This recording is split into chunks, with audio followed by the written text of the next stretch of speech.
الکتاب یعنی قرآن کے بارے میں چیٹ جی پی ٹی کیا جانتا ہے؟ سوال کرتے ہیں۔ ذالک الکتاب لا ریب فیہ ھدی للمتقین، یہ کتاب اس میں کوئی شک نہیں، ہدایت ہے پرہیزگاروں کے لیے۔ یہاں لفظ ہے الکتاب، لوگ ترجمہ کرتے ہیں یہ قرآن۔ آیت نمبر 2 سورہ البقرہ، وَإِذْ آتَيْنَا مُوسَى الْكِتَابَ وَالْفُرْقَانَ لَعَلَّكُمْ تَهْتَدُونَ، اور جب ہم نے موسیٰ کو کتاب اور فرقان عطا کی تاکہ تم ہدایت پاؤ، یہاں بھی وہی لفظ ہے۔ لوگ ترجمہ کرتے ہیں یہاں کتاب تورات۔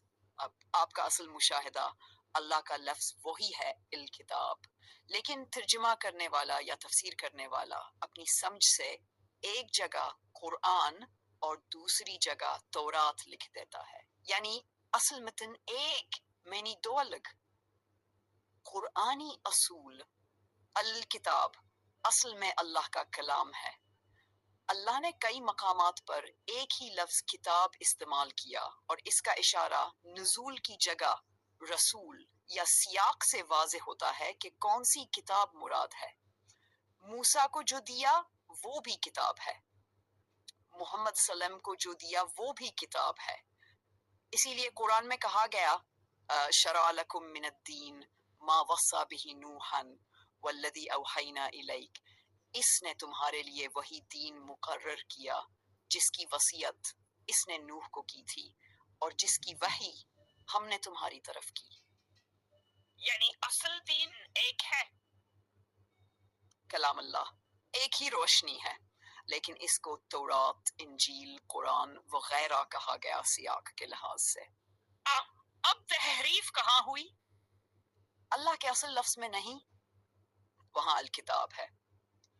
انسان نے اپنی زبان میں مرادی معنی لگا کر کبھی قرآن، کبھی تورات، کبھی کچھ اور کہہ دیا۔ اگر وہ اللہ کے استعمال کردہ کتاب کے مفہوم کو اللہ کی وحی کی لڑی میں جوڑ کے دیکھے ہے تو اصل پیغام واضح ہے۔ نتیجہ، آپ کا کہنا درست ہے، الکتاب اللہ کا واحد کلام ہے۔ ترجمہ کرنے والا جب مرادی معنی بدلتا ہے تو یہی تحریف باللسان ہے، یعنی زبان موڑنا۔ اسی لیے قرآن بار بار کہتا ہے وَقُولُوا قَوْلًا سَدِيدًا، سیدھی بات کہو۔ اگر آپ چاہیں تو میں کتاب کے مختلف